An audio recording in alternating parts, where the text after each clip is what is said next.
What's good, my boy? Welcome back to the Brain Drip Podcast, episode 3, with me and the boy Devin. We're going to be rambling off on some random shit. Sit back, grab a beverage, relax, whatever the fuck you want to do. So, I want to start this off with an analogy. Take me and take Devin. A lot of people, they go off and they want all these different things. They want fulfillment, they want happiness, they want time with their family. A good analogy would be like these matrix people try to push that you can escape out of. Escape the matrix, dude. They get this image and it traps them in something that they're not even fucking really in. They have this preconceived notion from someone else. And a good way to explain it is most of the things they desire are within. Most of the things they desire, character traits, say they want to be courageous, say they want to be loving, say they want to be confident, is all within, but they have all this fluff and bullshit. A good way to say it is take Devin and me, put us together. Devin has abs, and I don't have abs, because I'm a little fat. But I could sit there and try to work out a bunch, and it's not going, I can't do enough crunches to get abs. But if you dial in that diet, you're going to get the abs to show through. I had to remove fucking excess food, and the abs show through. And another way to explain this would be, say you take two marathon runners.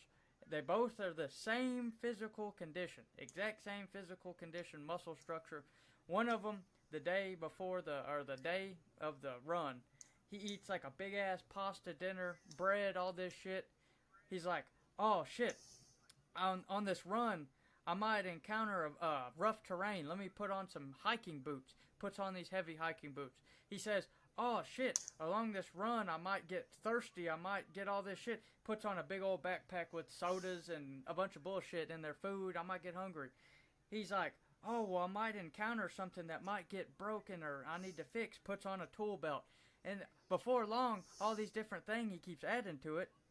Who do you think's going to win that race? I know who's going to win the race, the motherfucker in the same condition that didn't put all that bullshit on him. I nailed that. There we go. That was the analogy I was looking for. You understand? You gotta remove. But if you really want to go to the core of things, stop trying to add, and start removing and peeling the layers back, and you'll truly find these things. How do you feel about that, Devin? So, I, what I took from your analogy, how I interpreted it, is basically, along this journey, this path of life, this road that we walk down, it is better to just keep pushing forward, not really worry about all the minute little things that could potentially work for you in the long run. Rather, just pick up things on the way.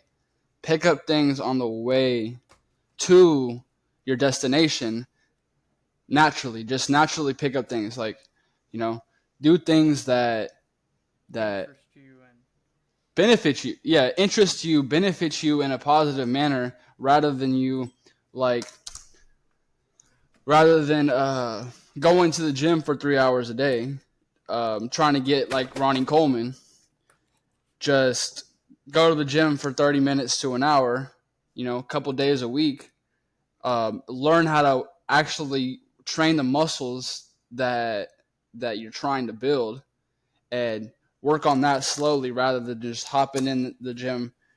Go straight to deadlifting as much weight as you possibly can, curling as much weight as you possibly can, buying the lifting straps and the knee sleeves and all the gym equipment. Because I can speak from experience. I did this. Now, when I did all this, it took me a long time to see progress in what I was doing, because I had added all these extra supplements into something that was so much more simple, which was just doing and practicing and getting better at doing the thing rather than enhancing what I'm doing to try to make myself better at that thing. That goes with everything, well, If you don't know how to read no, more. go ahead. No. I mean, I was just saying, like, for in general, with things that you're interested in, if you're not too good at them yet, Don't look for ways to make yourself better. Just do that thing. Just keep doing it passionately if you enjoy it. Don't force yourself to enjoy something that you don't like because the outside world tells you need to like it. Go where your heart tells you to go and just do those things as best as you can, as often as you can. I think Rick Rubin said something about that. Rick Rubin, the guy that made that book, the Creative Act, he says... You been fucking my boy RR, huh? Yeah, he's hard as fuck, bro. I love that dude, bro. He says something about do what you love. Right, he is a wizard, bro. Like I'm like, bro, I'm swear that's my grandpa for real. But he says, do what you love as often as you can, as much as you can, with no expectations of the outcome. Just do. Just being is the simple answer to a lot of people's trials and tribulations. They just be, like, just do, just go. One thing I want to correlate this to, it all comes back to simplification of life and go with the flow. I've been down this fucking rabbit hole of business and I'm still in it. I still love learning about business. I find it utterly fascinating to help people. The whole entrepreneurship is helping people's problems. You get money from it, but at a core, it's helping people's problems and finding a way to scale that up, yada yada. But many young men nowadays are sold this dream, or a dream of what life should look like, of how to feel fulfilled in life. And they have all these clever ways of like, dude, you gotta retire your parents. Don't you want to give your mom $1,000? Dude, money's the best tool in the world. It can solve all the things that you have problems with. You must get it. And money's great.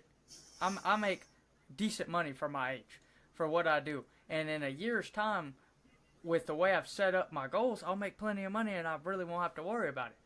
But, and this is the biggest but, this shit can be so much simple. All that fulfillment, all that love, all that happiness you desire can be simplified down into formulas that have been used for hundreds of years before the internet complicated all of this shit.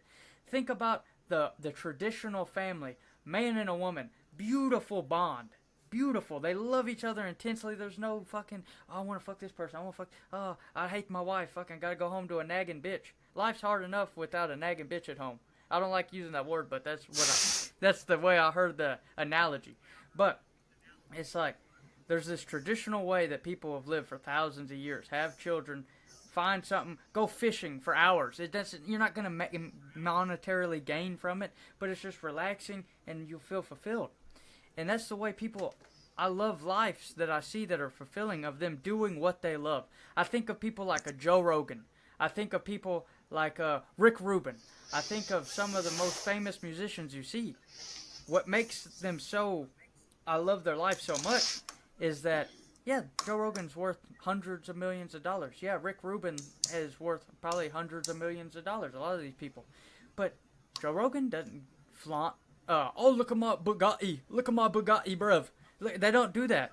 He's like, alright, dog, I love comedy. I'm gonna open up a comedy store and just do the shit I love, go down there, do my podcast, love talking to interesting people, do all this shit. Rick Rubin, I'm just gonna sit here like a Zen monk, I'm gonna look like a wizard, yada yada. They do what you love. They follow a lot of their heart. Now, you don't want to do that 100% of the time, but it's just so much more of a simple existence. Have you ever heard of Larry Hahn? I feel like I have. He's not super popular, but he goes into like our work with the trades and stuff. He was born before the Great Depression, right? He died at the age of 8 in like 2011. And I was just looking on YouTube one day, and I saw this guy doing these carpentry videos, like Bob Ross style, like old cameras, fuzzy looking, and he's out there, and he just had this like enthusiasm of like a purpose, and he just loved what he did. Work that some people would see and be like, oh, that guy must hate his life, that guy must fucking just hate being there, it's so hard, yada yada. Bro, this motherfucker loved it so much, he went all around doing it. He could have made so much more money owning companies, but he just loved the act of framing houses over and over. Then in the 90s, when he was 60 years old, He started running marathons and started making these videotapes showing people how to frame houses in like the most friendly way. They're all on YouTube for the people out there listening. And it's just like, it's such a beautiful life.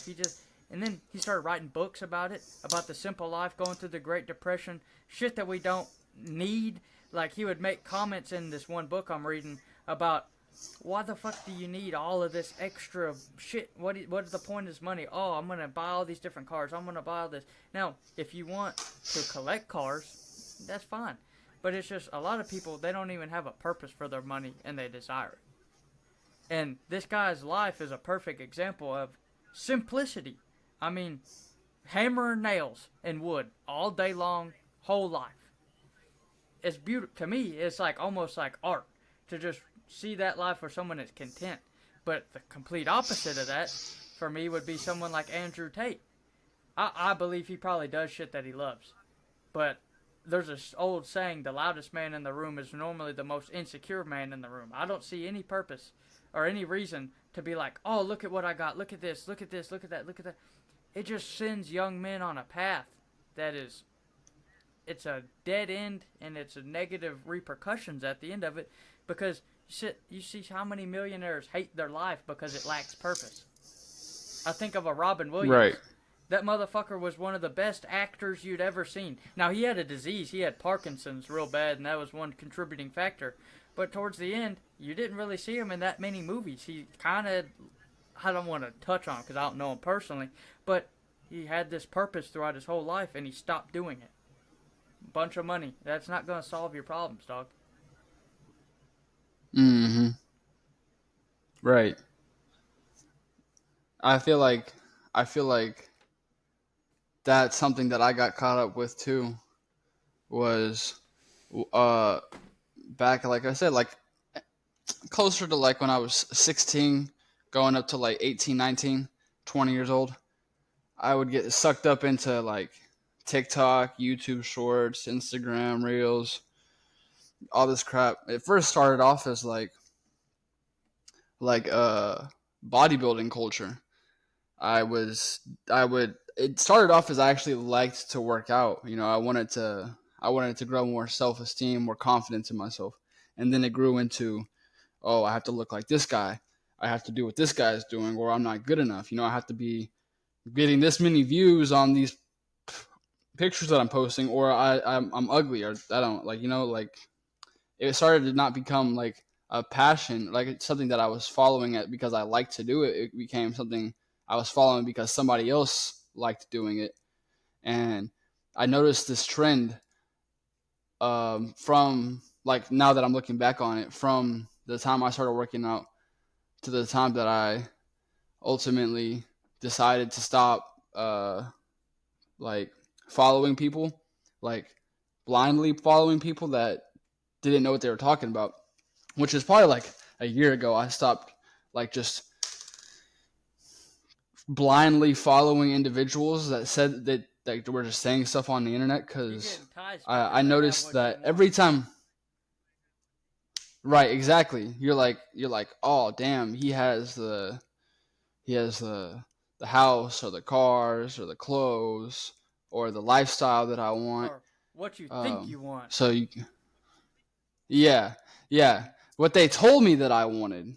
I never originally desired that. It's just once you start watching those videos and they start hyping it up, you know, you see all these views on their videos, you see all these comments, you see all this attention that they're getting from this lifestyle and the stuff that they have. You're like, well, damn, why don't I have that? But originally, those desires were never there. So the problem, I feel like, is people just need to get off their fucking phones, bro. Get off your phone, right? Get off your phone, reevaluate yourself, find out what you actually are interested in again. Because as children, we didn't have these, this generation, when we were children and before, the current generation, like children, has iPads and shit, so we're not going to talk about them. But beforehand, you know, we had this childlike wonder where we just did stuff that we liked to do. Like, if we wanted to, without a phone. I mean, up until we were like 12 years old. So I mean, I remember the divide. life seemed like a lot more cheery whenever I was a little kid running along and doing adventures compared to whenever I was a teenager, all this comparison and bullshit. Right. Hold on. Yeah, so, like I said, I think people just need to get off their fucking phone, right? Reevaluate themselves and go back to that time in your mind where you were a child and grasp that feeling you got when you did things that you genuinely wanted to do. Hold on, I gotta get this watermelon juice right here, folks. Go back to the time. That melon nectar. Yes, sir. So, when you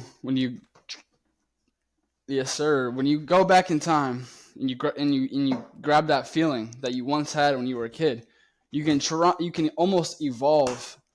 You can like attach that to your current self and evolve that feeling into something great. I'm still learning to do this, right?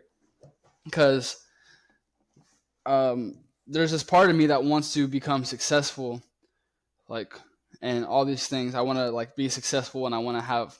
Don't get me wrong, I don't desire money. I just know that within inside myself, I have a purpose to help other people It's a with, byproduct. like, yeah, it's just a tool that I know that I want to acquire. I've just had to let go of the desire of the money itself. Rather, I need to desire something that could help me get to that dollar amount that seems like it would be beneficial for my life overall. And I've been practicing this where I'll be practicing making music. Right now, I'm just learning how to play music because I love to make music, but I just haven't grasped how to actually uh, like orchestrate, and make play certain notes and chords and keys and actually get things going. So right now, I'm just practicing. I'm just doing it. I'm not recording anything. I'm not like trying to make songs and then put them out as many songs as I can just so that people can hear my shitty music. I want to practice the craft. I want to enjoy the craft. I do enjoy it, and I'm learning to enjoy it more and more every time that I do it, rather than forcing myself to enjoy it so that I can have an end product that isn't nowhere near as good as it could have been if I would have just doing what I'm doing now, just intuitively practicing the things that I like to do. Now with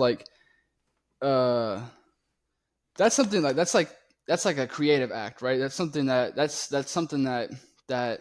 brings you a peace of mind, that brings you a sort of like a just like an inner peace. But there's more to the story than just that. If you want to be successful with inside yourself, not successful to the world, but successful inside yourself, you have to practice doing things that ultimately develop your heart and your mind in ways that we didn't learn as children. Like actually learn, right now I'm learning to write down everything that, yeah, you have to balance. That's what it is, balance. The heart and the mind. You got to be realistic while also going, because following your heart is just following your emotions, and emotions change within each environment. So you got to be realistic. I could be like it goes back to another analogy I made, I think, last podcast. I could want to be Michael Jordan, but am I a 6'8" fucking strong? No, I just ain't that. So I mean, I'm not 6'8". I don't have you got to be realistic at some point with your ambitions. But one thing I think what you're explaining leads exactly to, which has been one of my biggest conundrums that I was thinking about this morning. I decided I want to focus more on a simple life of things I enjoy rather than a life of catch up, chasing, and playing the fear of missing out game. But I always come back to ambitions. I have these ambitions.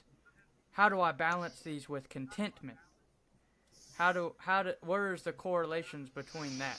And it's like, say there's a kid, and this kid looks up to Elon Musk, richest motherfucker in the world, makes rocket ships, does things, has a mission or a purpose in his life that is greater than most people's you would think of. Ambitions that almost sound crazy.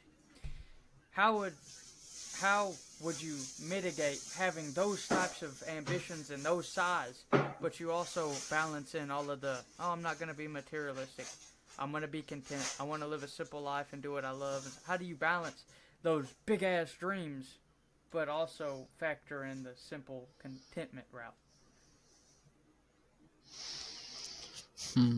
Because That's an interesting topic. We both know that I know for a fact you and me are similar with we bounce back and forth sometimes. Sometimes we have those big ass dreams, then sometimes we find the simple and contentment. And it's a whole lot more fulfilling once you nail down that simple and contentment. Once you nail that down and you're like, all right, I do this set of tasks that make me happy, and I do this, and then I do this, and I'm chill, and then I just go with the flow. But it's very hard to do that and also fulfill those big ass dreams, those big ass shoes, if you will, because I mean, at the end of the day, it's just you're not gonna make them go away. Either one. Right. Once you have that seed of each one, it's like two plants. You're not gonna cut them down. You're not gonna be able to get rid of them. They're just gonna keep on growing in unison. So how do you tend to both of them? Right. I feel like this is the thing. I think who was his name? Johnny Depp said something about it. He said, you have to align with the person you are and not the person you want to be. Meaning there is a specific role that we all play, and by aligning yourself with the person that you are truly meant to be and not who you think you should be, it can take you way further, and you can get there way easier, rather than forcing an outcome, forcing a situation that you think is something that you want. So you would say purpose over money, and if your purpose is true and if your purpose is yours, the money will come if it is needed, and needed in either sense, needed to accomplish a goal or needed to allow you to survive and satisfy your means of living. That's what you think. Yeah. Okay, Yeah. I agree. Exactly. But I found this interesting from that book I was telling you, The Way of the Superior Man. This isn't in the book, but I saw the guy who wrote it talk about this concept. I got this. Let me get a new page because I got some notes down there. I'm going to draw. Let's see if I can do this. This shit fucking hard. I'm going to draw right here. I'm going to put a spiral. A big spiral. And this spiral is our purpose. Not the whole thing, but I'll explain. You start here. You're born. Let's put a little point. Fucking 10 seconds. Right there. I want to be an astronaut. I want to be a policeman. I want to be a firefighter. You're 5 years old, 6 years old. Then you go a little bit further. You're 12 or 13. I want to be a rock star. I want to be in a rock and roll band. I want to be whatever fucking rapper. I don't know. Then you go a little bit further, and implementations of other people's prerogatives start coming in. Oh, I want to be an accountant. I want to be a manager of hotels. I want to do this. I want to do that. You start to lose this true purpose that you kind of had around this, because you didn't have that true purpose here because you were getting it implemented, and you don't have that true purpose here. But right around this sweet spot, you did.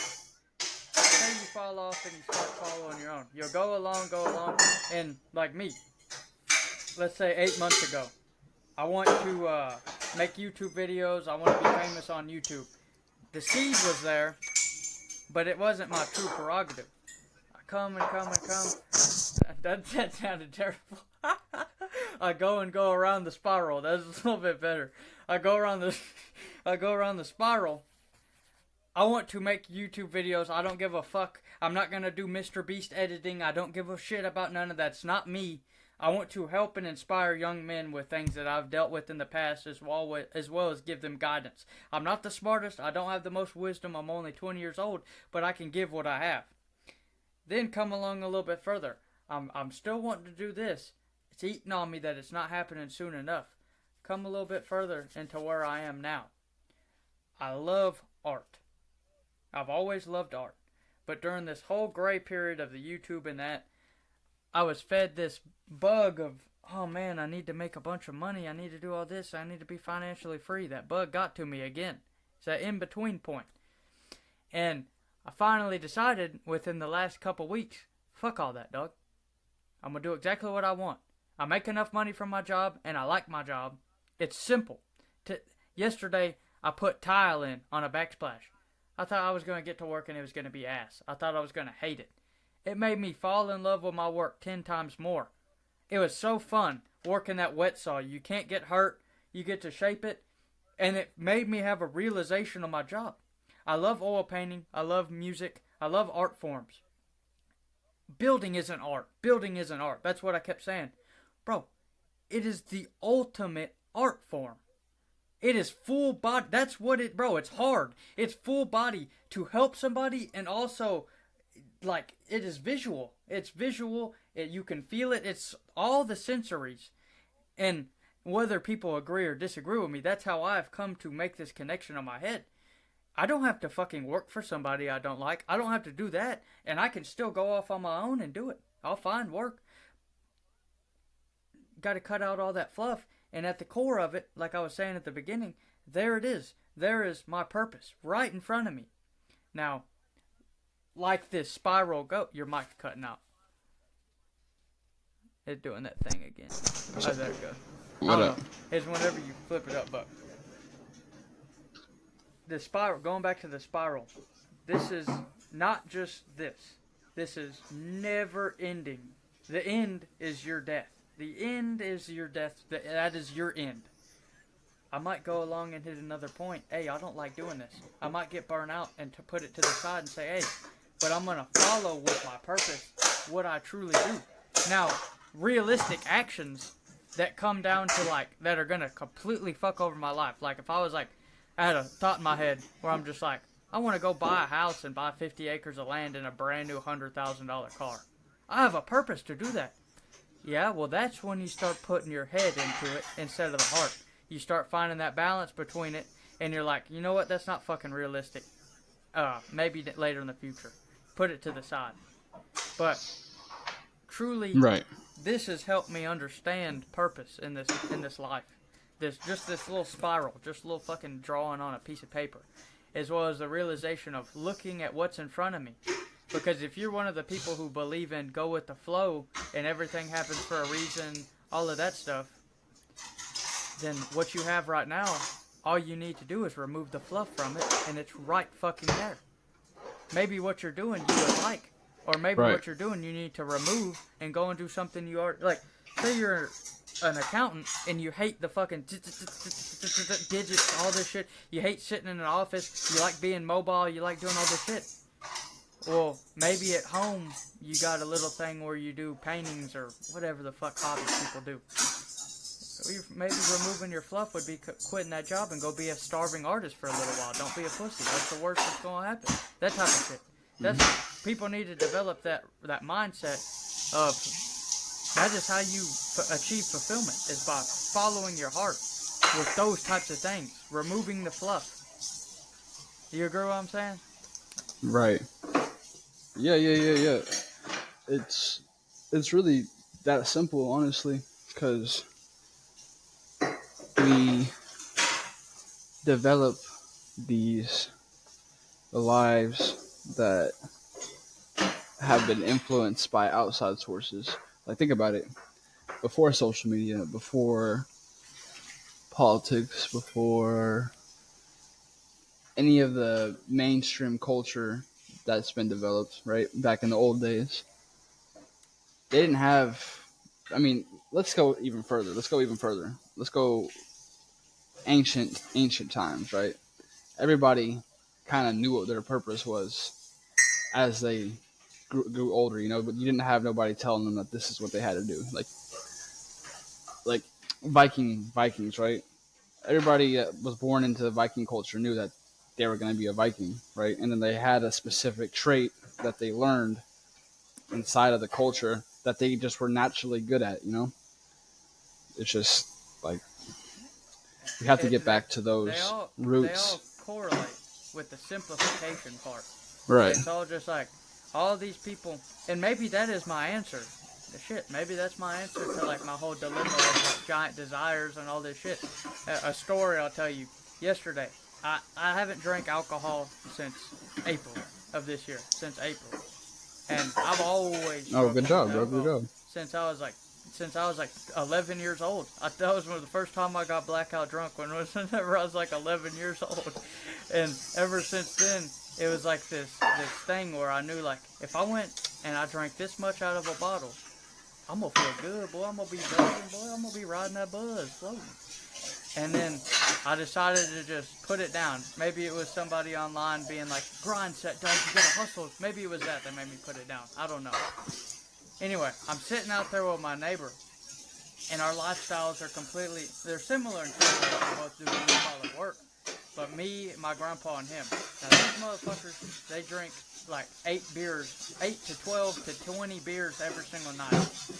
Whether that's good or bad, in my opinion, I don't think it's healthy for them. But I'm sitting there observing them, and I'm watching, and I'm like, damn, they're both older. One of them is in his 40s. My grandpa is 75. And I've been critical on them about the alcohol, almost on a high horse, if you will. And I'm sitting there, I'm watching them, I'm like, they're completely at peace right now. They're not doing things that I agree with, but these motherfuckers are both at peace. We're sitting there. I bought those whetstones to sharpen a knife with. I have this like buck knife because we're gonna start hunting, and I was sharpening it, and we all take turns sharpening it we each have a different technique. And then towards the end, I forget my water bottle. I don't drink. In my head, I'm like, I can't drink alcohol. It starts fighting with me. It's like, come on, dog, just have one beer. One beer is not going to hurt you. One beer. I start going back and forth. I'm like, no, dog, I've been disciplined this far. And then I start making these connections. I'm like, what's it going to hurt? You going to be free like them. You going to be like this. And then my neighbor talked to me. He's like, come on, have a beer. He's trying to peer pressure me. And I'm like, no, I got to go back in. I got to do some work on my videos and shit. And he said something that really like made me think and started making me think about this simple life shit. Which I'm probably not going to drink like he does. But I'm doing all these things, like my videos. I'm making 350 pieces of content a week. I've hit that number for more than that number for 3 weeks in a row now. And it takes so much of my time in the evenings for something. It corrupted what I enjoy. I haven't been wanting to make my videos. A lot of them have suffered in quality. But the last 4 days, I didn't do a clip on them. I didn't do the fucking go between 8 different channels and Instagrams and all this shit and upload clips. I sat back and I'm like, you know what? I'm just going to make my videos from the heart and upload them. And I loved it. I woke up at 5 a.m. this morning, and the first 2 things on my mind was go outside, get a pump in, and make your video. Those past couple weeks, I put that shit off until like 5, 6 o'clock at night because I don't want to do it. And I'm sitting there watching them to get back to him, and he's like, you need to relax. You need to find things. And I was like, I do relax. I like my work. I like doing this. I like helping young people online. I like doing all this shit. He's like, no, dog, relax. And I'm just like, I'm not like autistic. I'm not like, no, dude, I gotta do. I'm just like, nah, bro, I like doing this. I like trying to justify it to him. Because we're talking about fishing. Have you been fishing before? Yeah, I've been fishing a couple times. It was something that I used to love doing as a kid. No phone, no nothing. Just sitting there with a rod and reel with somebody just talking like how we're doing right now. And he brought me back to that moment like that. He explained, because we started talking about protein. He's like, fucking with me. He's like, nah, dog, chicken's got more protein. You need to get off that beef. Fuck that beef, dog. Eat one of my chicken quarters I'm cooking over here. Come on. Fuck that ground beef, dog. Fuck that ground beef. And we weren't arguing, but I was like, no, bro, I like beef. And he's like, he was pressing me hard about like why. And I was like, well, maybe I'll switch to fish. And then he started talking about, nah, fuck that, dog. Go catch your fish. And I was like, no, it's easy. And he's like, yeah, but that's not the point. The point is to relax. and sit there and fish and do something peaceful that you love doing. And I'm going around in circles here, but to make it all concise, I've been judging them for months. Like, oh, they're just hedonistic, they're just doing shit that don't matter. But it's like, bro, this peace of mind, this like monk type thing, this go with the flow that I've been searching for, that's what they're doing every day. I mean, that's literally what that is. This is to all these like hustle culture people. Whenever you talk about, oh, don't do this, they give you rules to live by. There are no guidelines in this life. You can make this shit as complicated as you want or as simple as you want. But the more complicated, the more stress and bullshit and parameters you're going to set, it's just going to create chaos. And you can go super simple, where you're getting all your joy from like heroin or something. You can go that simple. You can simplify that shit down that far. But you can find a balance in between them. And that's what the main thing is. You need to find that balance. I've been swayed off my path. Now, I don't know if you felt this, but I was like, fuck balance, bro. If millionaires don't have balance, ain't no way. It's like, nah, dog. Elon Musk doesn't wake up until 7:30 in the morning. I wake up at 5 because I think I'm like some like crazy hustle dude. It's like, bro, he drinks coffee, he drinks soda, he eats fucking Cheetos, he goes with the flow and focuses on his purpose. The most successful rich man in the world, that's what he does. He goes with the flow and focuses on his purpose. And if that's not an example that the most successful man is not a fucking hustle culture like that and runs 6 businesses and he can have that fucking go with the flow, then I feel like that's important for people to at least try. Right. I think it's just a lot of, I would say, that's the word I'm looking for. Misguided wisdom from unreliable sources, such as like, you know, these internet gurus fucking and these people who, that they just like form these opinions and these mindsets inside their mind that have kind of worked for them. So they tell people that this is what works for everybody. But the truth is that everybody is different, and everybody's experience is going to depend on their circumstances and the things that have happened in their life. You can't just tell like some dude that got his whole family, taken away from him, just go meditate, bro. You'll feel better. That's just probably like not the best advice to give somebody who's gone through a traumatic situation, but there is something there for him that if he's willing to find, like, to obtain that information, he can find it through his own research and his own experience in life. If you just kind of step away from the distractions and you just live how we are intended to live, meaning like just being present in the moment and intuitively doing things that you feel are best for you, that feeling of peace and empty, like almost like a calm waters in your mind, kind of just come to you naturally rather than you. Do you think Andrew trying to is a grip good it? Influence? Or do you think he's a main cause of a lot of this clouded, this like confusion? I think he's one of many of people who have found a way to profit off of the misinformation that they feed to younger generations. They profit off of this bad information, and they tell you that it's good because they're getting rich off of it.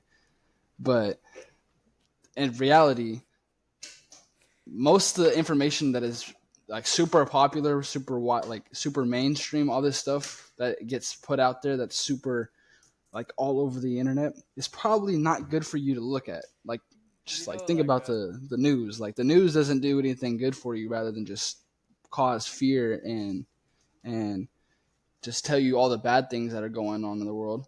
That's like what YouTube is doing. Like they like just the car salesman, put all this. How they're scummy, right? Do you think Andrew Tate is a stinky hole salesman? Yeah, basically. He's like a realtor who like.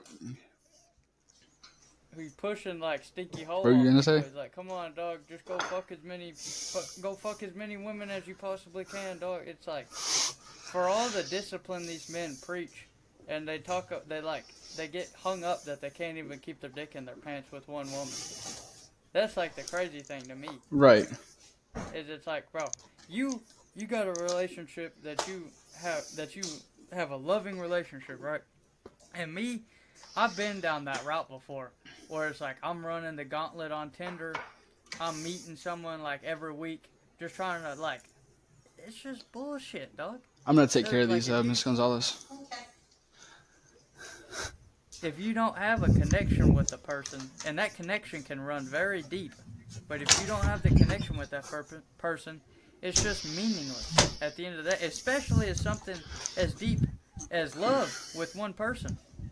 Like, it gets to the point where I sound like a fucking grandpa or something, but you know as well as I do, there's no fulfillment in just mindless sex with people you don't give a fuck about.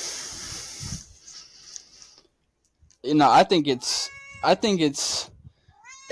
somewhat unnatural to. It's like it goes against the laws of nature to give yourself to somebody that you don't even know. Like. It's crazy to me that people have this desire, but at the same time, I know why people have this desire, and it's not because it's a natural instinct within inside themselves. It's a culture, it's a propaganda, it's a misinformation. It's all these very very all these stinky hole salesmen that are pushing these ideas on people. Like, you know what? Fuck who you want. Fuck your wife, drink as much as you want, and indulge. Just live in straight indulgences. Live in the indulgence of sex. Live in the indulgence of money. Live in the indulgence of material matter like sex, money, car, whatever. All those things. That's what materialism is. Is like being obsessed with materialism is what we call living in sin, meaning when you live within the creations of man rather than the creations of the universe, right? Even though the universe created man, and man, makes creations or whatever, that still technically is the universe. But if you don't live within, if you don't have good morals, right, and you don't act on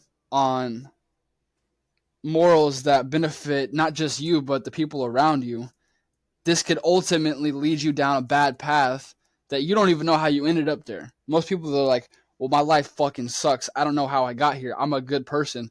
Well, assuming that you're a good person is probably where you're fucking up, because you're assuming that you're just a good person, that you don't make mistakes, means that you have no room for improvement. Saying like, oh, well, I'm the best artist in the world, or I'm the best builder in the world.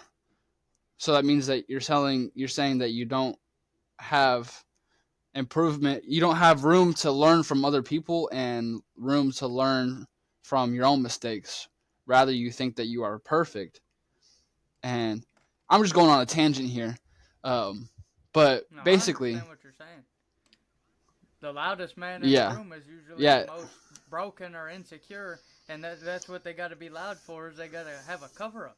It's like, people need to understand that. Andrew Tate made his money off of, he said it himself, Now, I don't believe that he trafficked the women. I don't really believe that, but I do know for a fact that this motherfucker made his fortune off of like taking advantage of lonely guys online and like selling them stinky hole.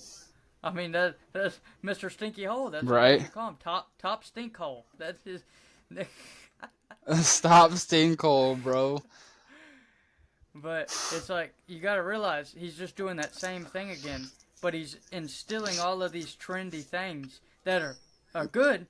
Like, it's good to have discipline. It's good to have a level of, like, comfort with money where you don't have to worry about it and you don't have to be desperate for it. But if you're going out of your way to kill your fulfillment now so you aren't desperate, and yeah, it's just a never-ending, it's just bullshit, bro. You have it right now. And this motherfucker, it just pisses me off because I was in this hole for, like, a good year and a half where I was indulging in all of these things. Not as much the money because I was kind of broke. But it's like the fucking alcohol, the sex, all of this shit. I was trying to indulge as much as possible because it's cliche. But I thought that would fulfill me. And that's baseline that won't fulfill you. It goes so much further and takes so much more self-reflection to realize what will actually fulfill you. And it's not. I've literally seen a video, and I was on this grind shit where I have a notebook where I take notes about business, and I remember I watched his videos on business, and it was like they're good, like he's very, very smart and business minded, but it was things like if you want to make $1 million, fuck all that fucking passion shit. That's exactly what he said in the open line. Fuck the passion. You got to make money, and it's like, bro. How are you going to feel happy, or not even happy, fuck emotion. How are you even going to feel fulfilled in life if you're selling like underwear for cats on a drop shipping bullshit? How are you going to feel fulfilled if you're got an online agency for chiropractors and you don't even know what the fuck goes into practoring, whatever the fuck word. It's like, how are you going to feel fulfilled if you're selling a cunt coin to another cunt online and someone's got to lose? It's just bullshit, bro. It all comes down to, yeah, business is great. I truly believe in entrepreneurship and business. But I believe it at its core, which at its core, if you want to be a businessman and make money, it's helping people. It's solving problems. How much value can you provide to somebody else, and in return, you will get value back. That's the core, but they've corrupted it. Just like they've corrupted this way of living. They've corrupted the most core important thing in life, which is your direction, your living, everything. And it's just clouded with things that hook you in. It's like baiting a fish hook. It's like, yeah, there's a yummy ass worm on that fish hook. There's a lot of discipline, there's a lot of grinding, there's a lot of gym, there's a lot of bettering myself. But hey, at the end of the day, it's a fucking fish hook and you're gonna get hooked in and they're gonna fillet your ass and put you on a goddamn sandwich, dog. It's not good. I know my analogies are like backwoods as shit, but it's the truth. That's the way you gotta think about it. Hey, it works, bro. It works, bro. It's got a yummy, and these motherfuckers just need to realize you can have that yummy worm. You can be smart. Take the meat and leave the bones. Take the fucking worm off the hook with your fingers and then swim away from the hook. Take the meditation. Take the fucking journaling. Take all these positive habits. And then develop your own purpose. Develop your own sense of fulfillment. And at the end of the day, it all... I agree 100%, bro. As much as I back my message, all the listeners out there, I do not want to be another Andrew Tate. I'm going to make mistakes. I'm going to say shit that's wrong. So you got to go with what you truly believe in. All I offer is a perspective, a frame, a little bit of guidance towards what I believe is good. And if you feel like you're going to be fulfilled selling underwear to cats or selling fucking frog headphones that got frogs on them online on Amazon, oh, look at me, dude, I got an Amazon affiliate store. What bullshit, bro? It's just endless pursuit of nothing. Like, you said it very well, bro. You put it very well. I mean, I could just ramble on and on about this shit because it's so important, and this is the first step, is self-improvement, and all these things are just an accessory to your main purpose. It's just an accessory to your purpose. No, I 100% agree, bro.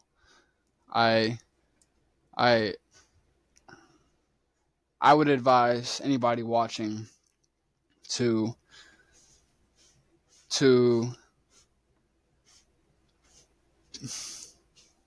just be yourself. And I don't say that in a condescending way, because you know, being yourself is amazing. It's beautiful. That doesn't mean like if you feel like you're a fucking piece of shit who just likes to sit down, eat a bunch of snacks, and watch TV, that's yourself. No, that's not who you are. That's who you've become. Who you are, bro. I said this in my head right before we got in the call. Find comfort in discomfort. Nobody told you, or life. You weren't born with a manuscript that says you should always be comfortable. You should only do things that you like. Like, you should only do things that make you comfortable. No, you do things no matter what. You go towards your goals, your desires, your passions. As long as they're pure inside your heart, you go for them. You don't chase them. You just go. You go and walk the path of life. Go towards it. You take steps. You don't have to. You Right. don't have to take a leap off a ledge each fucking time you go towards it.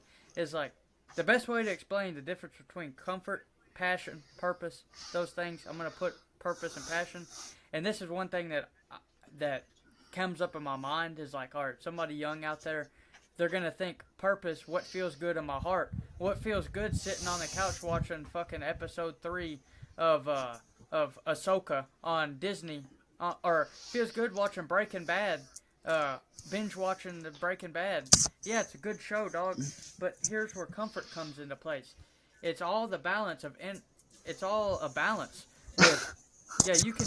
I was gonna go somewhere else with this, but you can go off and you can be like, alright, I feel real good when I'm sitting here watching this TV show, and it feels good. But purpose is a completely different feeling.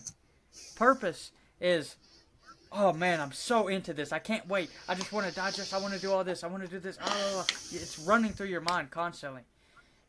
And it is hard. There are days where you do not want to take a step towards what you perceive as your purpose.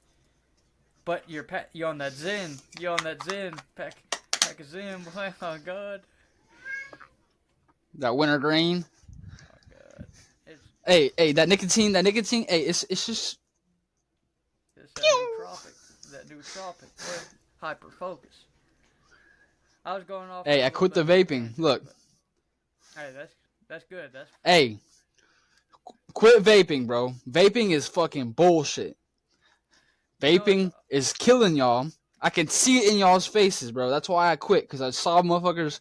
I started to look like fucking like a ghost. I started seeing my fucking for real, I started seeing my face go in. I started seeing my body get all discrepant. Like, I looked at myself in the mirror and I was like, bro, it's gotta be the vaping, right? I quit vaping like that, like 3 fucking months, bro. I went back to normal. Protect the lungs, protect the lungs, protect the mind. The mouth. Bro, mind, the mouth, body, and the spirit. What'd you say? Fuck the mouth? I keep saying these fucking. It just comes off different, I swear to God. This goddamn. But it's like, hey, brush your teeth and put whatever you want in your mouth. I guess not whatever you want. Don't put a couple things in your mouth, but.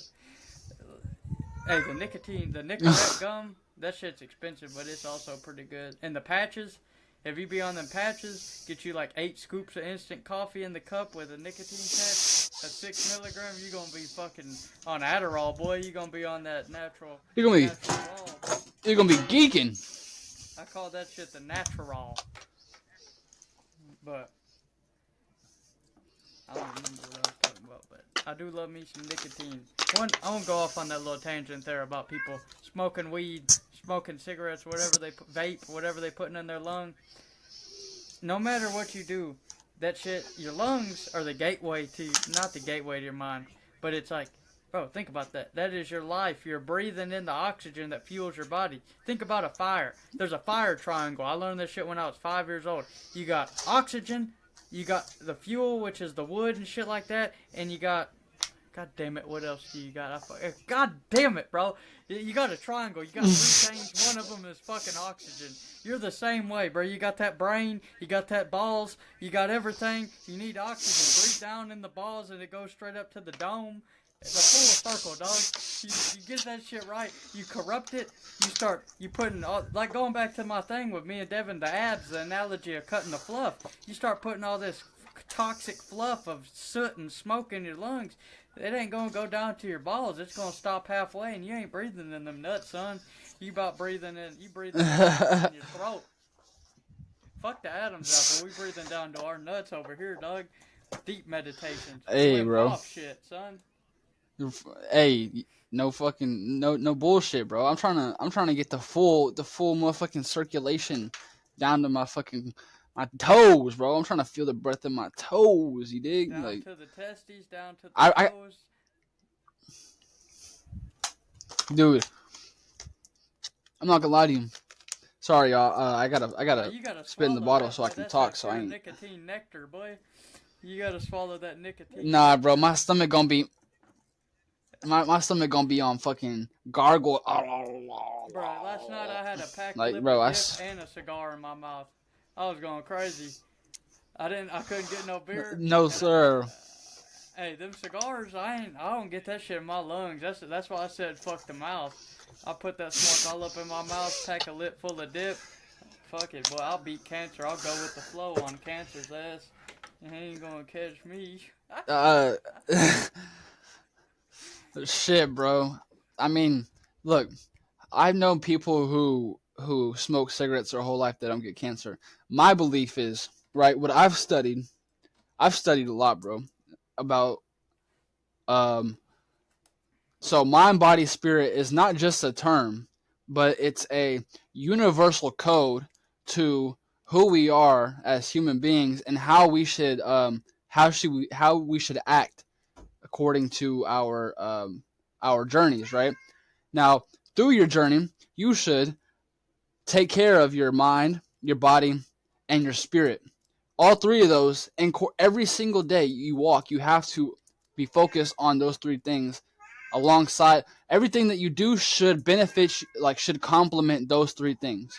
So, the thing is everybody is born with cancer cells inside their body. Everybody is born with all those disease cells. We're all born with those inside of our body, right? But the thing is this thing called the emotion fear and can do a lot of things. Negatively impact our nervous system, our blood circulation. We can develop all these diseases from this emotion called fear because it sends signals throughout the body that do all these things, right? On top of that, so with fear, a bad diet, and a lack of spiritual connection, these things, like your body starts to calcify. Your bones, it starts to pull nutrients from your bones. Your cells you start to develop cancer cells inside your body. All these things come from a lack of awareness of things that you're doing. If you're mindlessly consuming nonsense media, if you're mindlessly consuming bullshit processed food, if you're mindlessly consuming chloride or fluoride filled water and fluoride toothpaste, you're mindlessly consuming it all, and you're not aware of what. I had to go back to that Arctic White with all that fluoride in it. I had to go back because all the coffee and all the cigars I be smoking, I had to combat that teeth yellowing with that Arctic White. And honestly, the cancer, when I smoke cigarettes, I ain't never gonna get cancer because I was smart. I was, like you talking about being there mindful of what you smoking. I didn't smoke the reds. I smoked the lights. I smoked the gold, so I ain't never gonna get cancer because I smoked the diet cigarettes. Oh, that's so stupid, bro. I mean, I'm on that mindful lung. You know what I'm saying? I got mind, lungs, and body. Mind, lungs, and body. I mean, I agree with first of all, let me recommend something to you, bro. Baking soda, hydrogen peroxide. You make a paste out of those two and you brush your teeth with that. And if you want to whiten your teeth, you use coconut oil. Don't use no fucking... Bro, don't use fluoride toothpaste. It calcifies your pineal gland. And then what that does is that disconnects you from your spiritual side. And that's what makes you all confused about spirituality, is you're not able to decipher what's real and what's fake because your pineal gland is calcified like a motherfucker. So when you mindfully consume things that complement your organs, your respiratory system, your nervous system, when you mindfully consume things that are beneficial for you, yeah, you can have your vices, bro. Don't get me wrong. You can fucking smoke cigars. You can smoke a cigarette here and there. I ain't telling you not to fucking live your life. You feel me? Live your motherfucking life. But you have to give yourself, you have to recover yourself if you're going to have these vices. Like, you think all these billionaire fucking off the grid fucking mega rich evil, or I won't say evil, but like mega rich like materialistic people that are like part of the Illuminati and shit. Do you think that they're 100% completely sober, bro? No, they're most definitely doing most of them are definitely doing coke or crack or some shit. Guess what they got though? They got doctors, they got physicians, they got everything in their arsenal to combat all these things that they do to themselves. Now I've heard, bro, there's a rumor, and I don't think it's just a rumor, I think it's facts, but it's just purely speculation here. They have anti-aging properties. They have these things like where they these pills and these supplements that stop them from aging. If you think they have this shit, if they have this shit, they definitely know exactly what I'm talking about, and they're using it to their benefit, and that's why they live such a long life. But their purpose is not there. They lack purpose. Their purpose is money. So in the end of things, yes, they lived a long life full of money and women and drugs. Yeah, like, sure, they have all these things, but the most important thing to take out of this is they know something that the most of the population doesn't know. That's why they have so much power, is because they obtain knowledge that I'm obtaining the same knowledge, but I'm not using it for wrongdoing. Because in the books, and Hermeticism specifically, which is what's basically the structure of the structure of my belief. The structure of my beliefs, because I want to. It's so hard to words themselves are very, very complicated, because all words is a form of communication. Yeah. It's just so weird, bro, because it's hard to make sense of I'm still learning this, bro. Like, every day I'm finding new ways to catch people's attention that can benefit them purely off the words that I'm saying. Because we live in a world now where everybody uses words, and words are just so misconstrued nowadays. But I'm gonna do my best to say this here. Kill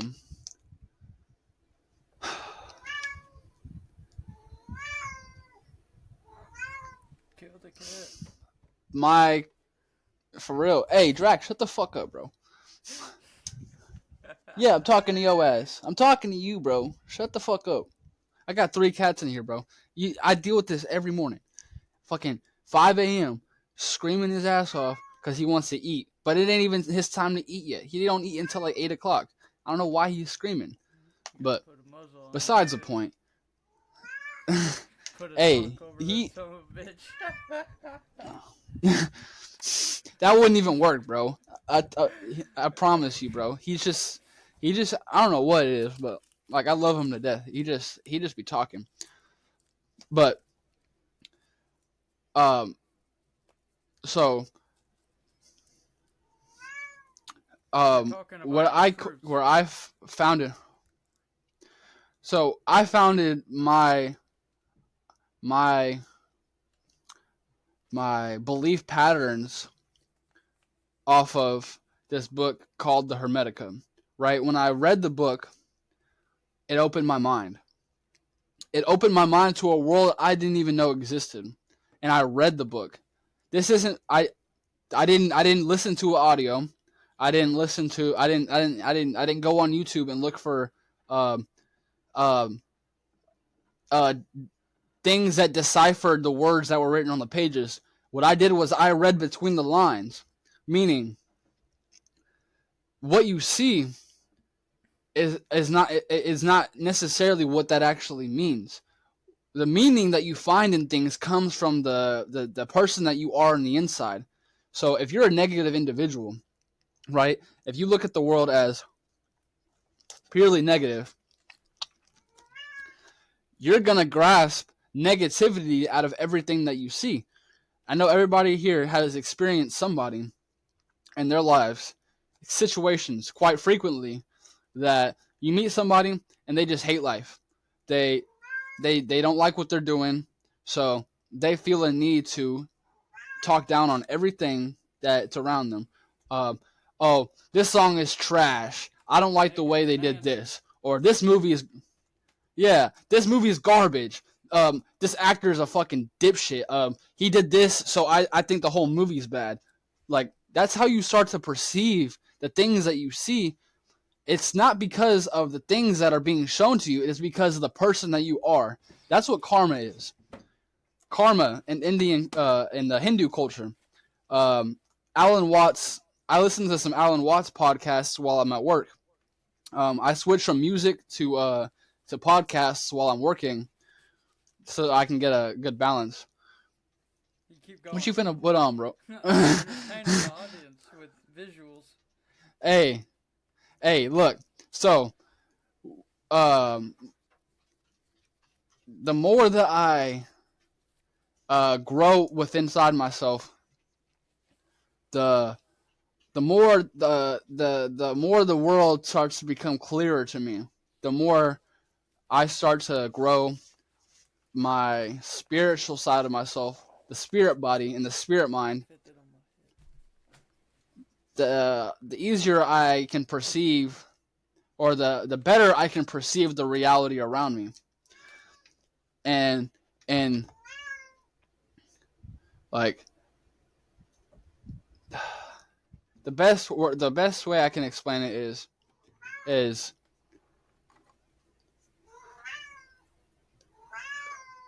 always keep a positive mindset. You can learn, you can get anything, you can grab anything good out of anything that you necessarily perceive as bad. There's always a good side to that. I'll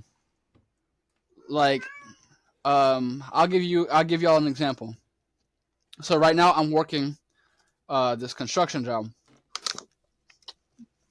and for a while, like when I first started, I just kind of saw it as because I'm a helper. I'm not really doing any of the building. I just pick up the trash. I grab the tools that they need. I run around for them. Sometimes here and there they'll let me get the nail gun. They'll let me nail some shit.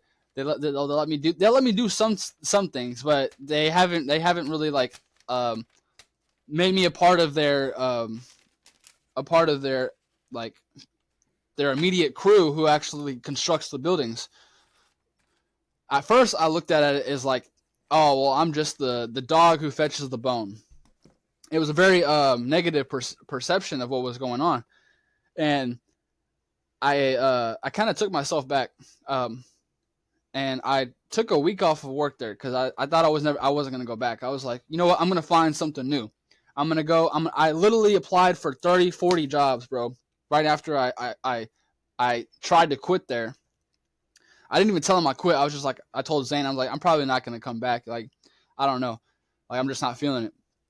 So I go out and I apply for 30, 40 jobs on Indeed, and I go out and try to find all these serving jobs. every single one tells me no. So I sit myself down and I'm thinking to myself, I'm like, so what is it? What is it that I'm doing that is not allowing me to get the things that I think that I need? And I said, maybe it's my perception of what's going on around me. My perception of what I'm doing and like how it's affecting me.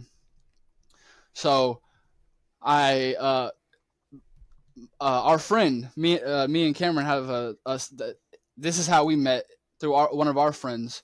I'm working with our friend's dad and him. So his dad, he calls me and he's like, he he calls me and he's like, hey, so you ready to come back to work? And I was like, well, fuck, bro, I don't have any work going on right now. I got bills to pay. Like I gotta do something, right?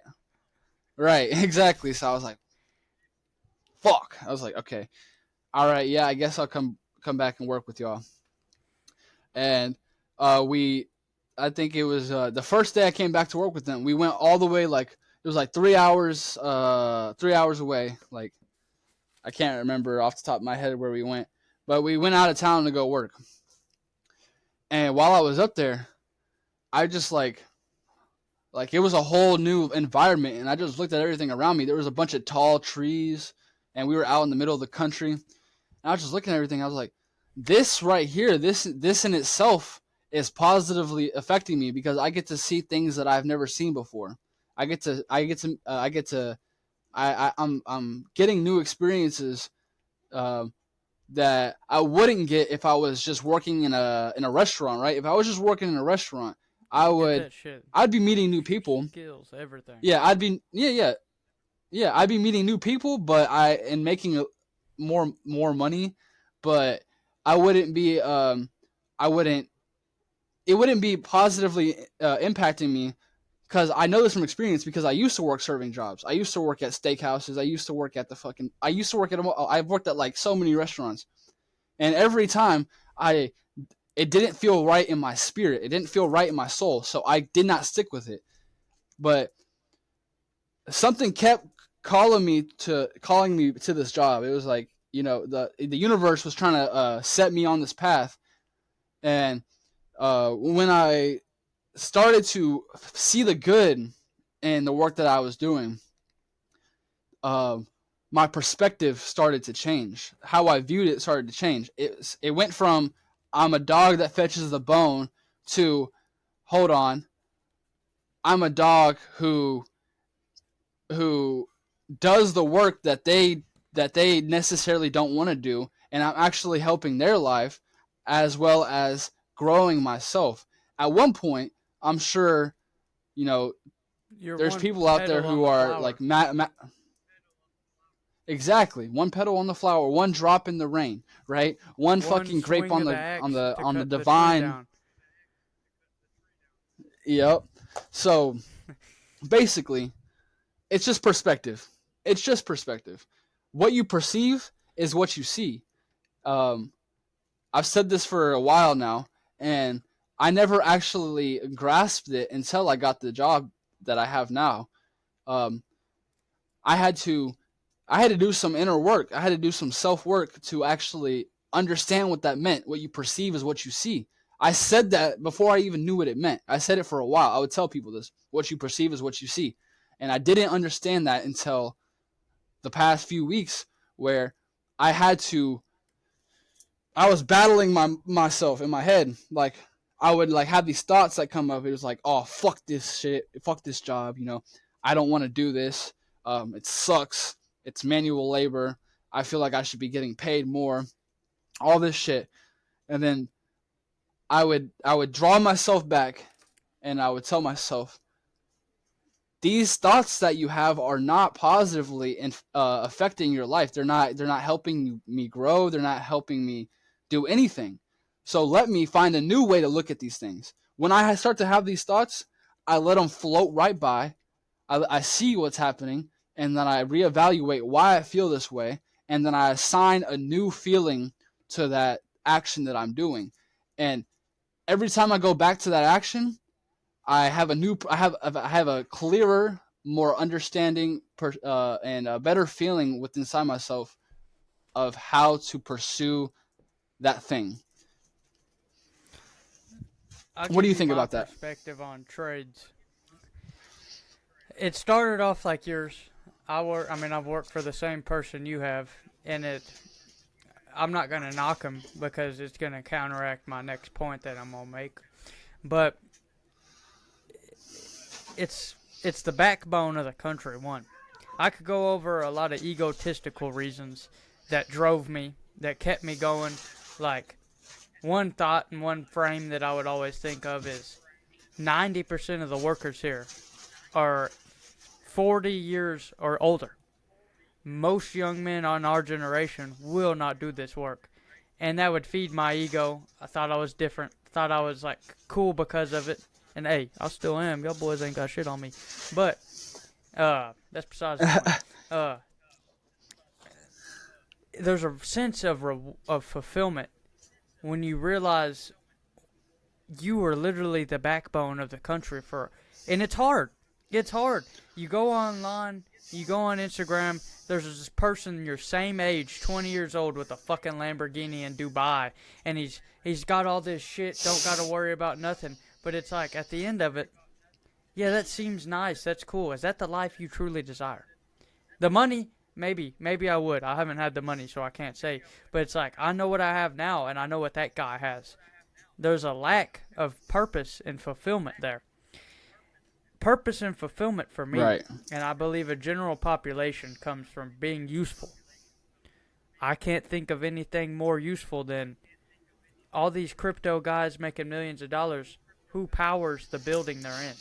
Who poured the concrete for the slab that they're under? Who fabricated the parts on their sports car? Who crafted their clothes with a loom? Who did all these things? All of these things, I could boil it down to the trades that I'm in, which is construction, but there's numerous physical things that most people don't want to do. And it's hard when you're in the moment and you're playing this comparison game of, oh, this person has this, and I have the desire and the drive to do that. I know I have the desire more than the majority of construction people. I know that I don't go home and drink fucking beer like they do, or gamble all their money away, or addicted to fucking spending your money on a woman that doesn't love you. Just all these different problems that people have. I know I contain the discipline to go above and beyond. So why can't I have what they have? And then I realized my perspective changed, and I'm like, this is a blessing. They have an empty existence like a rich kid does. There is no game. The game is over. Once you have this perspective that money is everything, and you have a lot of money, the game is over. It's meaningless. That's why you have all this angst, all this, like, I gotta post a fucking picture. I'm having this fun time. I'm over here eating $100 steaks. Let me get a picture for my Instagram. Dude, get me with this cigar. I look fucking cool. Let me get my biceps in the picture. All this bullshit, bro. It complicates all this shit. It just comes back to, you gotta find something. Elon Musk said this. I asked him in this podcast I watched, what is your general advice for most people? It wasn't any corny phrase. It wasn't anything. It was, be useful. We are on a value economy. What value can you provide to another person? The best value that I can think of in my head, there's numerous skills that I have, but the best value is I can put a fucking home under these people's feet. Every single step, I have an understanding of what it takes to put that structure up. And it's just kind of hard. I go back to that point. It's hard because it's not glamorous work.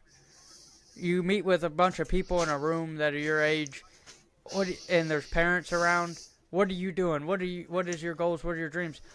Oh, I'm going to college to be an engineer. Oh, I'm in college and I'm a fucking queer and I want to be a director in a movie. Oh, blah, blah, blah. What do you do? Oh, I'm a contractor. I build homes. I do electrical work. I do tile. I do any fucking thing you want. I'll come to your house and put your goddamn garbage disposal under your sink. I don't care. And they look at you and they're like, ugh. Like, it's not glamorous at all. But one point onto that is, it's like, I find fulfillment in it, and I know the true value of that skill in the society, and I know what it does. So fuck those people. It comes back to another point, which is do what is in your brain. You can't be persuaded by other people's desires. If you have found something that you find fulfilling, then fucking do it for a little while. If you get burnt out, don't do it no more.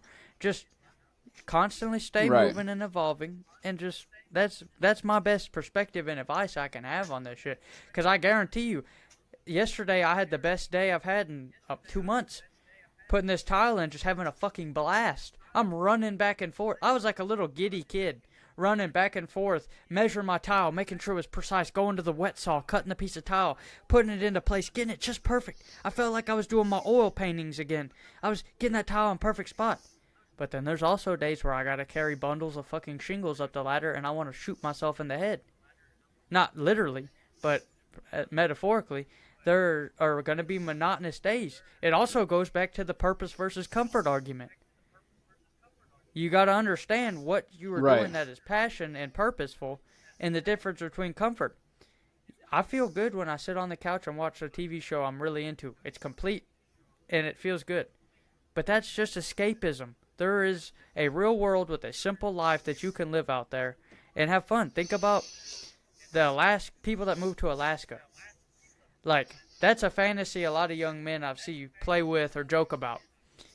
That is a life path. Being a monk. Going to be a monk. Spirituality only. Your whole purpose in life is meditating and thinking deeper. That is your whole purpose. It is a very simple thing. And most men nowadays, most people in general, they'll overcomplicate it, and they'll have these like ambitions and dreams that aren't even theirs, and they'll be like, no, I'm not going to do that. I'm not going to do that. That sucks. That's stupid. It's a cool idea, but I'm not going to do that. I can do such greater things. I can do so many more impactful things. What if you go up in the fucking hills and have the best meditative experience for 20 years and you come back and bless the world with some gifts that you never know. And I'm going to ramble on. I'm sorry. I don't want to keep going and going, but I want to go back to that one point. I was thinking about this. You were talking about the fluoride and all that. We started joking and shit. Another thing in life is you get to choose your regrets. In life, you choose your regrets. We mentioned this in the last podcast, but it goes into all the stuff and habits and things that we do. I could choose to keep smoking my cigars and do this and that, and then use the fluoride toothpaste, or I could cut all that shit out and go with the natural. But is it what I want? Is it what makes me fulfilled? Have you ever seen the video with this guy on YouTube? He's like 109 years old. Yeah. Bro, they asked him, what do you attribute to living 109 years? He died a while back, but he said cigars and whiskey. Obviously, that's not the most beneficial thing to you. Obviously, that can kill you. Duh. As a general speaking to people out there. But there's a regret you can choose. Do I choose to go with the flow, live and die whenever it's my time, and just live a fulfilling life? Or do I hyper-focus and fixate on all these little optimizations that I can make and little tweaks and things to make shit perfect to accomplish these big dreams that aren't even mine? It's like, bro, maybe I just want a woman that loves me, a log cabin, beautiful family around me, and a trade that is useful and beneficial to society. To me, that sounds as sweet as the fucking millions of dollars. Yeah. Yeah, no, I agree. I mean, I don't know. This just all comes back to the simplicity thing, you know. Like, don't overcomplicate life. You know, just do what makes you feel happy.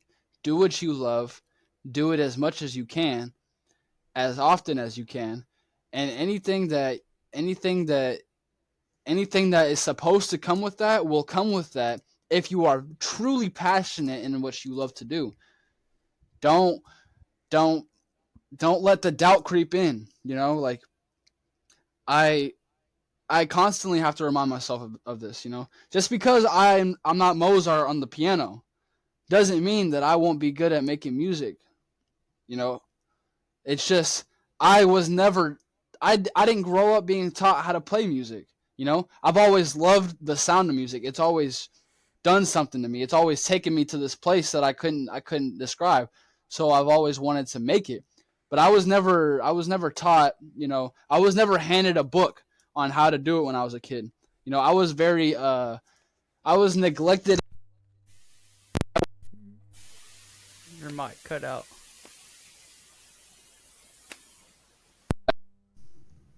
Huh? Oh, there you are. There you are. Are we back? Are we? Yeah, you're back. You're back. I was never blessed. I was never blessed with the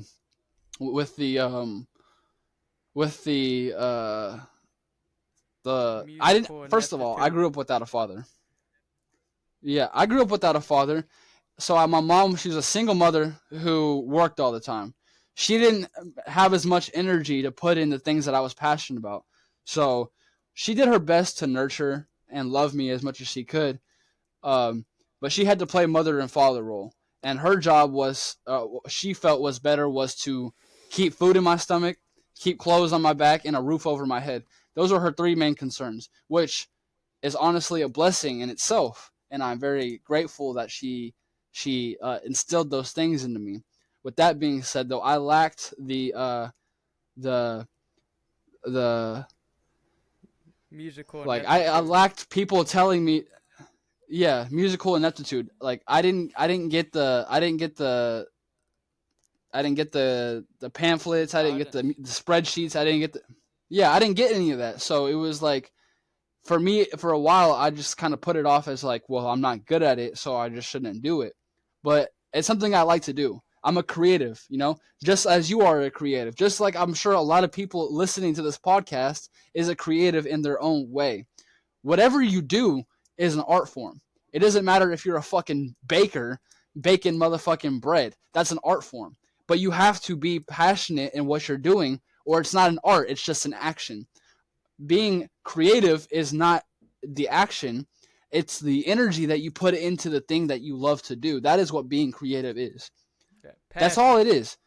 Do what you know. Yeah, do what you love and do it well. Not well in the terms of doing it as good as somebody else is doing it, but do it as well as you can. Always put as much effort as you can into the things that you love to do, and watch it grow. Watch that shit grow like a fucking.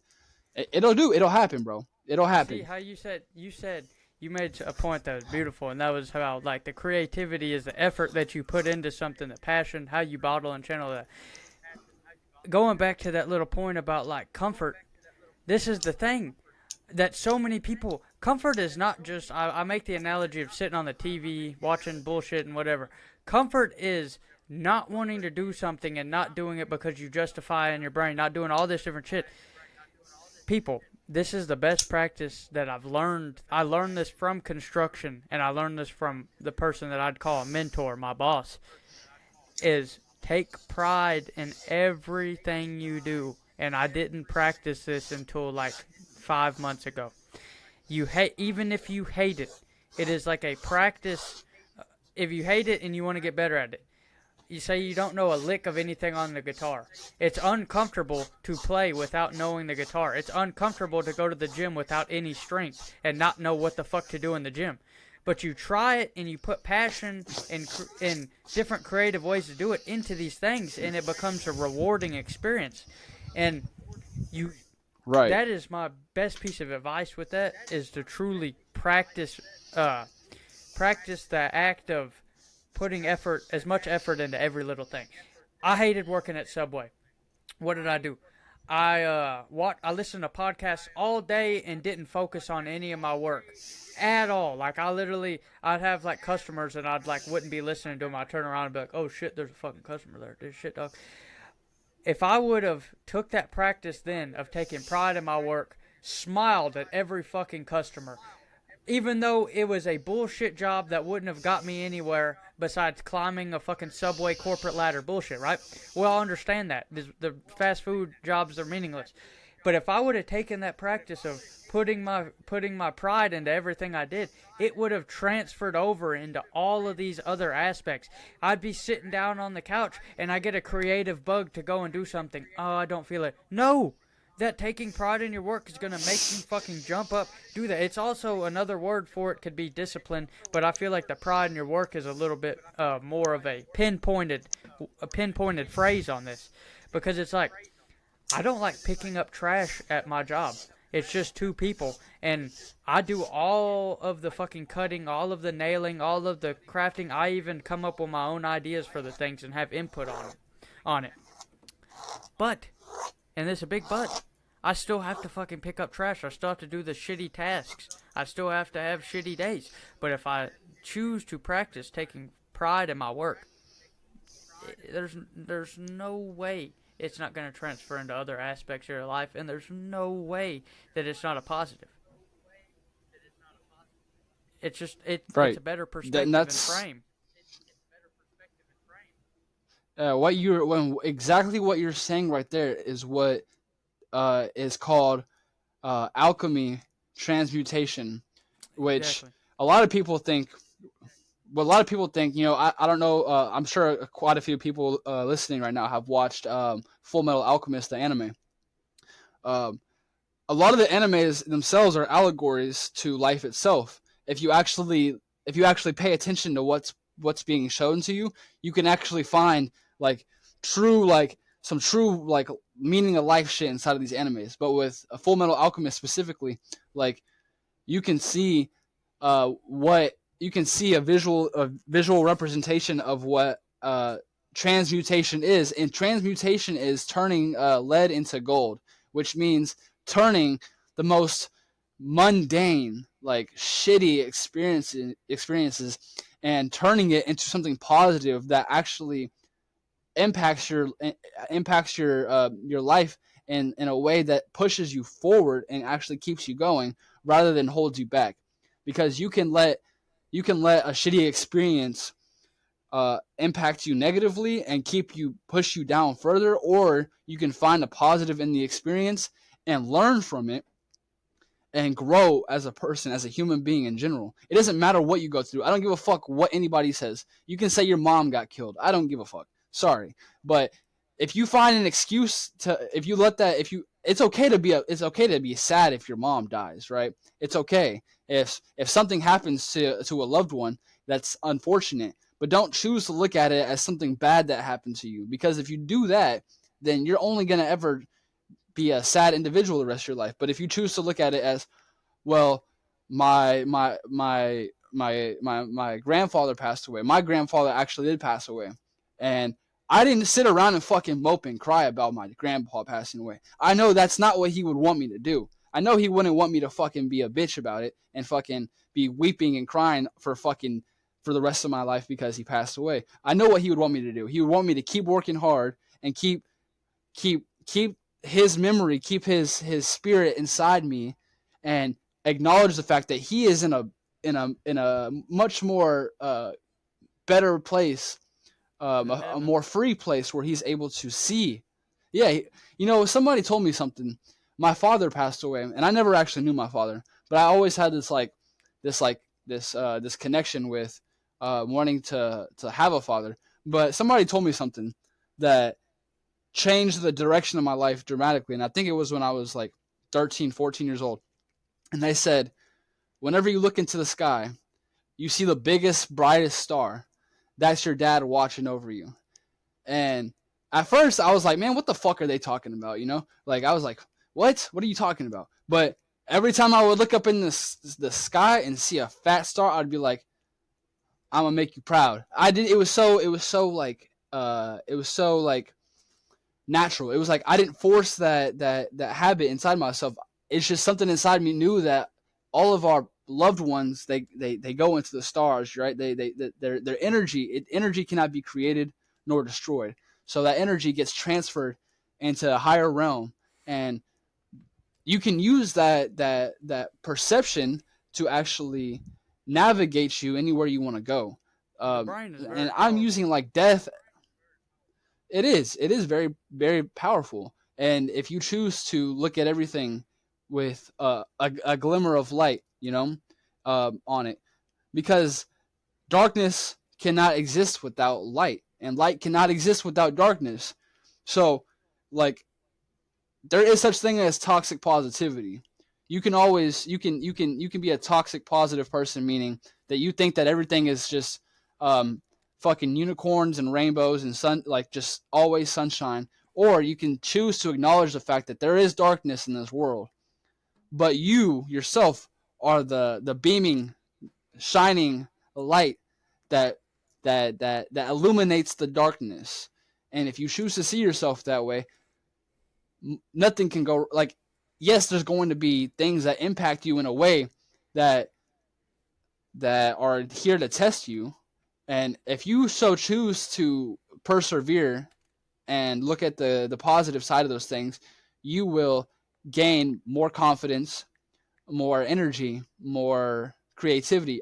You as a person to start to evolve. Or you can choose to let that challenge overcome you, and then you'll be 2 steps back from where you just came from, You merely adopted the dark. I was born in it. Hey, that's another good point, bro. That's I saw something else, and it said, everybody's so used to idolizing the heroes inside these movies, like Batman, right? But Batman is really just like a fucking bootlicker. If you think about it, who does Batman save? Fuck Batman. Bro, Batman, all he does is he protects politicians. He protects the cops. He protects the lawyers. He does the dirty work for all the fucking the corrupt criminals, or the corrupt justice system. But what does the Joker do? The Joker, he goes and he robs the bank, and then he burns a fucking big pile of money. He didn't rob the bank because he wanted to steal the money. He robbed the bank to send a message. Fuck the money. Fuck the materialism. Uncle Ted Kaczynski, that was a real ass motherfucker. You know Ted Kaczynski? For real. Bomber? Yeah, bro. Motherfucker didn't give a fuck. He sent them bombs. Them motherfuckers, they want all that industrial revolution and bullshit. Fuck y'all. Kill them. For real. It's just like these heroes are painted. There's like this positive light shined on these heroes in these superhero movies or whatever, and comics and all this shit, and people choose to idolize the heroes. But if you really truly think about it, what purpose do they truly serve? Like, I fuck with like a Deadpool. Like a Deadpool. He doesn't go around protecting the corrupt system. What he does is he goes and he fucks everything up, and he starts killing motherfuckers that are like actually doing wrong.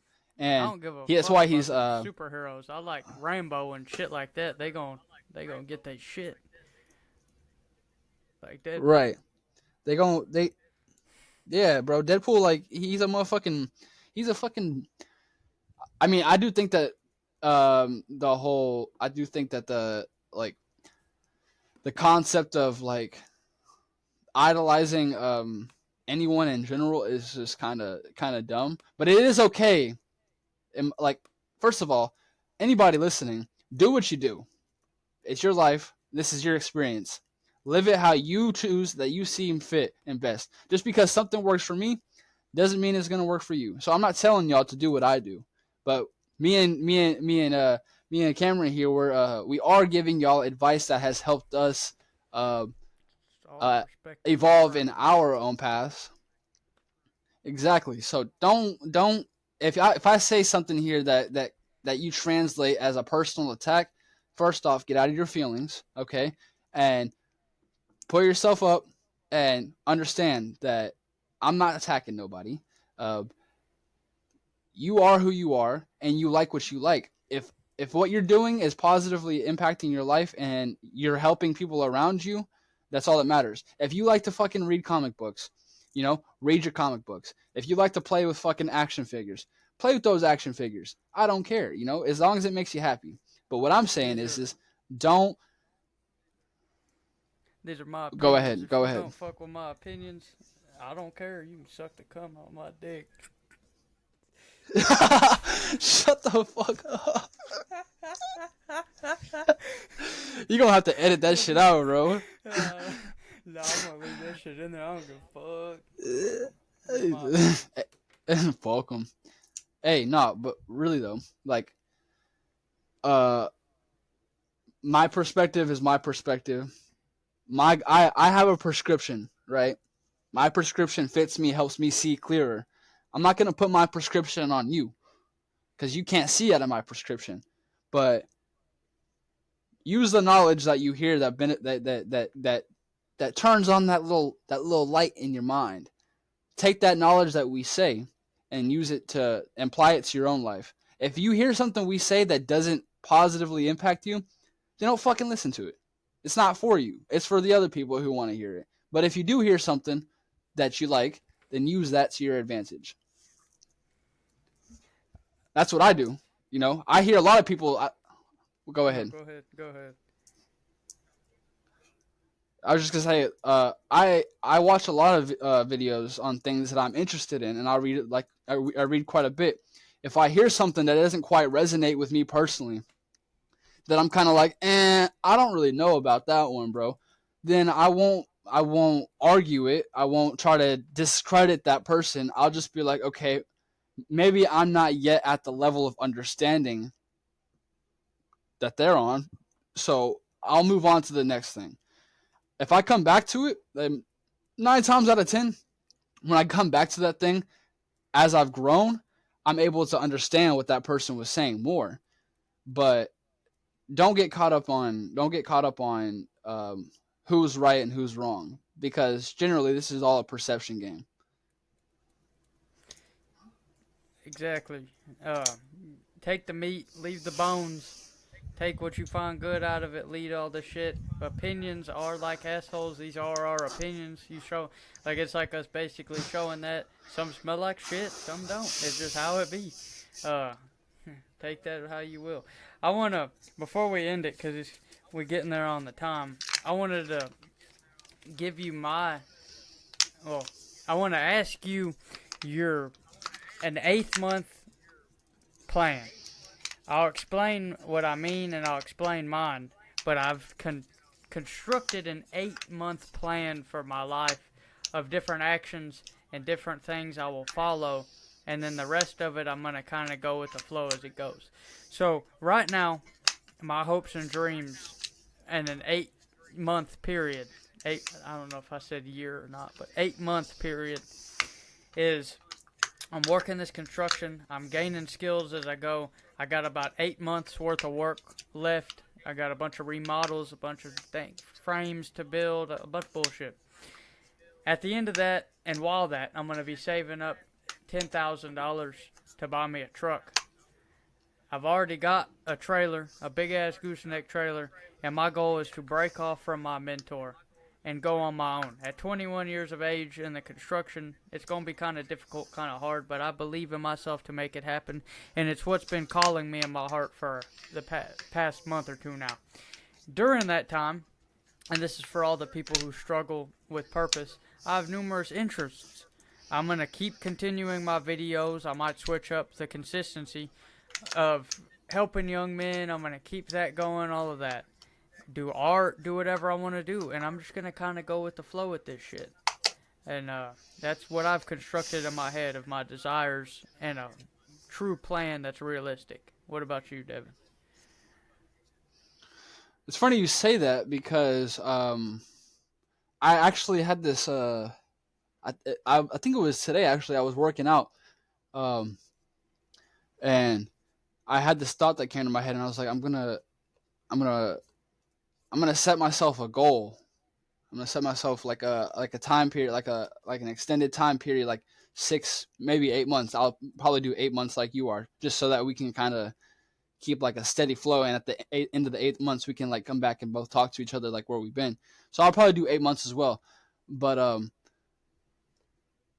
I know that I am very skilled in training people. I have a lot of knowledge of personal training. I've had this idea in my head for a while, like this thought, this calling that I should become a personal trainer. So my my my my plan, the ideal thing that I want to do is probably get my personal training certificate, get a job being a personal trainer, right? Start off like at a gym somewhere, um, build a resume, maybe build like a client base, get enough people coming in, part training certain individuals, and then once I uh, save up enough money, I I want to. I also want to get a truck too. That's the funny thing. I already have a truck that I want to buy, which is crazy that you said that because there's a truck that I'm looking at right now. Um, it's a Dodge 1500 single cab, like a nice brown color to it. It's real nice, right? I've been visualizing this truck in my mind for a while, so I want to get that. Um, and in the meantime, I want to practice my music. I want to enjoy my passions in the meantime. So what I want to do ideally is I want to create a life where I am doing something that is helping others always, right? Which personal training fits right into that category for me, right? Uh, don't get me wrong, I like construction. I'm going to continue to learn as much as I can while I'm here. I just don't see myself, me personally, I don't see myself going much further than the company itself, just because um, I don't know. It's not much of a drive for me. I wouldn't mind working for somebody who had their own company like yourself. If I was closer to you, I would definitely be down to like work with you. But I just don't see myself doing that. What I do see myself doing though is starting like my path as a personal trainer, helping people who just are severely, very like underskilled, like very Lack of have no what the knowledge. fuck, no, have no idea. Yeah, have no idea what they're doing. I want to help those people, and that's where I'll find my work fulfillment. I'll find I'm already fulfilled in what I'm doing now, but 8 months. I'm gonna write this out. We'll talk about this like during the week. I'm gonna actually devise an 8 month plan, but that's just the direction I see this going in because I was thinking about it this morning, so I haven't had a whole lot of time to actually devise it. But um, I think that's what I want to do. I have to get my GED finished. I already finished it. I just got to pay for it. Um, but yeah, no, I want to set some goals and achieve those goals. I like to hear it. I got numerous again. That was just the first thing that popped in my head by saying, "All right, what's 8 months look like for me?" And again, there's numerous things like I do want to build up the whole like YouTube self improvement thing that I got going with trying to help people lose weight, train. I have a little bit of something that I'll send to you afterwards on the business side about how to truly connect with certain people that you'll it's hard to explain. I don't want to get too much into it on the podcast, but for me, I flip flop a lot. Like I do like music. Every once in a while, I'll get into like a slump with what I'm doing, and I'll sit down, look at my guitar, and then just want to start playing. But then sometimes I find like my music cringe or whatever, and I'll jump to one of my other passions. So it's not super concrete, but that's what I have envisioned for right now. Uh, to throw a rock in your plans, my invitation for you to come and join and live on the commune is always extended. Hey, I was thinking about that too. I was thinking about that too. It's just uh, the complications of the. We'll talk about that after the podcast. I don't want to get too deep with personal information here, but I definitely would like to do that. I would just have to see what's going on with Let me sell you my stipulations the here. compound 8 month dream. Cows and goats and chickens running around free range. Beautiful green grass they're eating. in the meat and everything. Acres upon acres of rolling hills of grass expanded upon the already 50 acres the commune inhabits. Beautiful wood shop to create beautiful pieces of furniture and art to supplement monetary gain. A beautiful job with numerous things lined up to keep fueling that money machine, to keep focusing on passions like music and everything beautiful. Bro, that definitely sounds very ideal. Honestly, it sounds good. It sounds like a. I just got so many. I got so many like boundaries that are keeping me like realistically. If I didn't have, about my I stipulations, know where you go. I my know where you're legal going. stipulation. I know where you're going. Yeah. I would have to rearrange a lot of things. I would have to